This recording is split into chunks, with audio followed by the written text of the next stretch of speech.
RBK Nation, real boxing knowledge 2. RBK, yours truly, is in the building. Man, we got all kind of stuff to cover. We got fight week, Gary Russell Jr. versus Masagu. We got bombshell news coming out. Shakur Stevenson versus Oscar Valdez.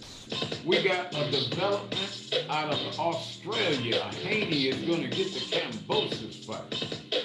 And they're still working on it, but it looks very good. Like that fight is going to be the one to go down. That title gets paid. And then we got Canelo Alvarez and Cinco de Mayo. So we're going to cover all of that for y'all this afternoon. Check it out, y'all. Let's chop it up. Oh, and our co-host, the great Antonio Norman and Dee Clagan will be with us later on this week in the broadcast. But y'all got to check it out. There's a lot going on in the sport of boxing that we got to get after. All right, let's get it, fellas. Hope y'all having a happy new year. I hope everything is going. Shout out to the Cowboys, man. They just had a bad day, a dysfunctional day. Hell of a time to have that kind of dysfunction in the middle of the playoffs. But it is what it is. NFC champions, you don't have to hang your head too hard, but y'all did play like crap. Let's put it out there. Ain't no sugarcoating the obvious. We're gonna open up with the fight of the week. Okay, fight week is Gary Russell Jr. Versus Magsayo. That is happening January the 22nd at 8 o'clock Central Standard Time. That's a real fight right there. And if there is any sort of a handicap, I would have to say it's on Gary. Gary gonna have to be on his A game because this kid, Magsayo, comes to fight. And he got very heavy hands and he is an early starter. So he's gonna be coming for Gary's neck right off the bat. And Gary is gonna, be coming off of a very long layoff. So you're gonna have to be on your A game. You're not going to be able to just go in there and finesse this kid. You're going to have to be ready from the time the bell rings, Mr. Russell. You got to show all of that talent, all of that high boxing IQ you got, and you're going to have to get your fight IQ on too, because he's not coming to box you. Masagu is coming to fight, and you got to get it together. I think if we had to make a prediction, we'll have a unanimous decision win. We think that Russell has to frustrate Magsayo early, but the whole thing goes down at 8 o'clock Central Standard Time on Showtime, so don't miss it, fellas. All right, next up, we got Shakur Stevenson, WBO super lightweight champion, going against the WBC superweight champion Oscar Valdez. Oscar and Shakur have history. Shakur been calling him out for about 3 years. So we're glad to see it going down April the 30th. Both fighters are on Top Rank. Both of them fight on ESPN. Bob Arum, that's a real easy fight for him to make. So with both of them, being on the same team more or less, we are looking at an April 30th fight date in Vegas. That's going to be a barn burner. That ain't no walk in the park unless Shakur just is, if he's on his A game and Oscar can't hit him, it's a wrap. I do see that fight going the distance, though. I don't see Oscar getting knocked out. I don't see him getting knocked out because he's a knockout threat himself. You saw, in his last fight, he just came out of nowhere and shut his opponent down. But that's going to be one of the better fights of the year so far. So next up, we got Haney versus Cambosis. Either April or May in Australia. That fight is going down. Devin Haney, you cannot sleep. You cannot afford to underestimate Mr. Cambosis. You got to remember, Cambosis put Teofimo Lopez on his behind with a counterpunch. He never saw it coming. So the kid has skills. So Haney, you're not going to be able to take your eyes off of him. You can outbox him. We see it. Okay. He's going to have a real problem with your speed. Haney is a master boxer at the age he's at right now, 23 years old, and he's already a phenom in that regard. But you're going to have to control distance. Haney, Cambosis is very good. His footwork is very good. He looks like he's there, and then he's not. So you're not going to be able to allow yourself to get timed. You're going to have to time Cambosis, and that's going to be very difficult because of his ring generalship and control of distance. So speed, the jab, if you can keep him on the end of your jab, you can probably get a unanimous decision. Am I going to call this a 50-50 fight? No, I'm going to go ahead and say that Haney outclasses him. And if he gets in that mindset early, Haney, if you get in that mindset early, you'll have Cambosis dreaming about being the true unified champion because you're going to walk away with his belts. Okay. But don't forget now, you cannot sleep on Cambosis because that boy fights for 12 rounds. He's focused for 12 rounds.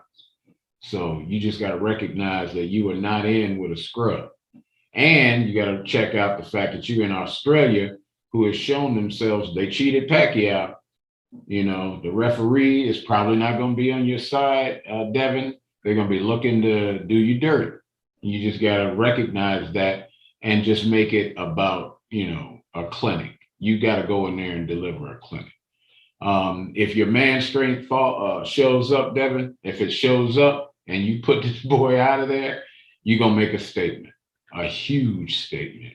And you're going to launch yourself into the pound for pound conversation in a big way. Okay. All right. So next segment, fellas, we're looking at Canelo Alvarez and Cinco de Mayo. What is Mr. Alvarez gonna do? Well, his old promoter, Oscar de la Hoya, says Charlo has earned the right to fight Canelo Alvarez. Everybody's been buzzing about that fight. Everybody has been chiming in and going crazy. And Eddie Reynoso comes in and throws ice water on it and says, oh, well, Canelo still hasn't, he hasn't decided. Come on, man. Why don't y'all let that boy fight? Let him fight Charlo. That's what everybody wants to see. Eddie Hearn wants to put him in there at 175 versus Dimitri Bivol. But a lot of people feel like Bivol has the ability to beat him, and that's why the fight will never be made. You know what? I've said a lot about the judges. Every round is going to be going to Canelo. That money train is going to be very, very hard to derail. You basically got to knock Canelo out to win. Other than that, you got to outclass him to the point where he don't even lay a glove on you, and you put yourself in a position to maybe get you an attorney and sue over a bogus decision. Okay. So, Mr. Charlo, you're going to have to put it, if he takes this fight final, if he takes it, And we agreed. As soon as you got a world title and y'all were in the same weight division at 154 or 160, it's been a long time, but you earned the actual right, and it made sense for Charlo to take the, for Alvarez to take the fight versus Charlo a long time ago. Since probably 2014, 2015, that fight could have easily been made one way or the other. So right now, you got Eddie Reynoso. He's like, they're going to be making a decision here real soon. And we agree with the people. We want to see the fight we've been waiting for. We want to see Charlo versus Canelo Alvarez or bust. Everybody else is a little less interesting than that fight. Okay. So things are heating up for the month of April. Things are heating up for Cinco de Mayo. We got fight week. Gary Russell and Magsayo this Saturday night. Like and subscribe to the channel, people. Hit the bell icon so you can get notified when new content is dropping. But check it out. Out of all of this talk, all of the boxing news that's flooding in, as exciting as it all is, look at the news with Crawford suing Bob Arum. Now, that added a lot of credibility. That lawsuit, in my opinion, added a lot of credibility to Bud Crawford. So believe it or not, we're about to defend Bud Crawford in this decision. Bud says Bob has cost him tens of or at least $10 million. That's what the lawsuit is for. And we could see Bob just settling that lawsuit. You know, if he could pick up an easy $5 or $6 million just to settle it and go your own way, I could see that happening. So that was a genius move there. That was a real man move, Mr. Crawford. And it adds credibility to the situation. It really, with you not fighting anybody, it really did look like you weren't fighting nobody. We put you on AFN status. AFN is ain't fighting nobody. That's not Armed Forces Network. We morphed it from the AFN news channel to describe the condition of a brother that ain't been in the ring with a top welterweight since 2017. And to date, his best rendition of that has been Sean Porter since 2017. So yeah, I would sue too, Terence. Look, you ought to be hopping mad, man. And it adds credibility to you calling out Spence. It adds credibility to even talk of moving up to 154 to go after Jermell Charlo. So we're gonna actually get up off of Bud for a minute and let his fans breathe. We're gonna just step back off the neck because that's what you should do. You can't be complacent with a situation and you squealing and telling everybody, hey, this man is not making the fights. And even Errol Spence put you on blast and said, we've been told you that was Bob Arum. You got a Bob Arum problem. And even Mayweather had to get away from Bob. Now, I'm not blasting Bob. Okay, I talked to Bob on the phone a few years ago about a fight that we were looking on investing in and whatnot. But so he's a businessman. You can't, if you're not doing the pay-per-view numbers, but you can't blame this man for not wanting to lose money. We don't know why but yeah, okay. So maybe it's the promotion. Okay, so you suing him basically for like boxing you out of all of the big fights because he's scared he's gonna lose money. But we think he could have did a better job to promote your situation as well. Okay, so we are gonna take Mr. Terence Bud Crawford off of AFN status. Okay, you're not gonna be on AFN status. But we are looking for you to make a good fight. And if you really want to get your career back on track and add credibility to your name, then you take the fight versus Jerron Boots Ennis. You win that fight and you're going to scare the hell out of the 147-pound division.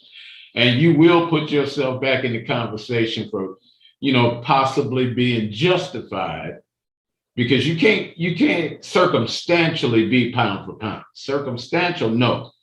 Actually showing up and getting yourself in the fight and winning, okay? Because you don't have Bob Arum on your neck now, okay? You do not, okay? So you fight Boots, and then you pick Spence up in September. And hey, Terence, you could do this. You can do this. All right. Like and subscribe to the channel, folks. Hit the bell icon. Put your comments in the comments section. We'll have Mr. Antonio Norman and Mr. D. Clagan chiming in for another video during this week. If at all possible, and you're part of RBK Nation and you want to appear on the show with me and the crew, me and the co-host, we would be interested in we got a few names in mind. Y'all been around for years and we want to get y'all on the show. So definitely shoot us an email. You can find us on Facebook. You can find us on Instagram. You can find us on Twitter under our RBK Nation. We are on Twitter, by the way. And that said, that is all I have for you guys this afternoon. Thank you for tuning into the channel. We love to hear from you. We love to hear these comments. We do respond to all of our comments. If you're one of these little haters that don't have a life or whatever like that, if you a hater and you keep your comments on the topic, which is boxing, we respond to that. If you just in there talking smack like you couldn't catch them hands or something, you could. Okay, I don't think you would like that very much, but just keep it clean, fellas. Put it in you can have a strong opinion. Put it in the comments section. We reply to all of our comments. Okay. All right. This is RBK, Real Boxing Knowledge 2. Real Boxing Knowledge is out. Y'all take it easy.